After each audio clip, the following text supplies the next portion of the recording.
મારું નામ રાજુભાઈ હાલાણી। હું સ્વર્ગસ્થ બદરુદ્દીન હાલાણી જેઓ 12/6/2025 અમદાવાદથી લંડન જતી વિમાનની અંદર દુર્ઘટનાગ્રસ્ત જે વિમાન બન્યું છે એની અંદર અમારા વડીલ સ્વર્ગસ્થ મોટાભાઈ બદરુદ્દીનભાઈ હાલાણી જેઓ એની અંદર મુસાફરી કરી રહ્યા હતા, સાથે અમારા બે ભાભી પણ હતા। હવે અમારા કુટુંબ ઉપર જે આપત્તિ અકાળે આવી પડી છે એના માટે જેના તરફથી જે લોકોએ અમને શ્રદ્ધાંજલિ વ્યક્ત કરી છે એ સર્વને હું વંદન કરું છું।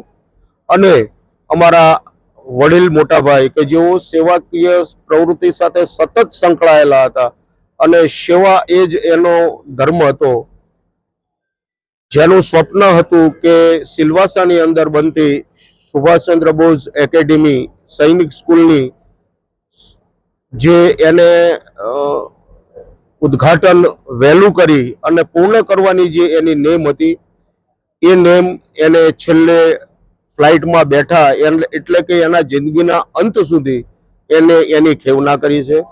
અને એના ભાઈ તરીકે અને અમારો પૂરો પરિવાર એમની જે આખરી ઈચ્છા હતી કે સૈનિક સ્કૂલ ખૂબ સારી રીતે બને અને ખૂબ સારી રીતે એનું સંચાલન થાય, એ એના જે સંકલ્પ છે એને પૂર્ણ કરવા હું અને મારો પરિવાર કટિબદ્ધ છીએ અને અમે એના તમામ સંકલ્પો પૂરા કરવાની કોશિશ કરશું। જેના તરફથી અમને જે કંઈ બી શ્રદ્ધાંજલિ પાઠવવામાં આવી છે એ દરેકનો ભારે હૃદયથી હું ખૂબ ખૂબ ખૂબ આભાર માનું છું। સ્વર્ગસ્થ શ્રી માજી મુખ્યમંત્રી શ્રી વિજયભાઈ રૂપાણી જેઓએ ઘણો લાંબો સમય ગુજરાત રાજ્યની સેવા કરી છે, તેમને પણ હું શ્રદ્ધાંજલિ અર્પણ કરું છું અને અમારાથી થતા તમામ એમના જે સંકલ્પો હતા એને પૂર્ણ કરવા માટેના અમે તમામ કટિબદ્ધ પ્રયાસો કરીશું। જય હિન્દ, જય ભારત।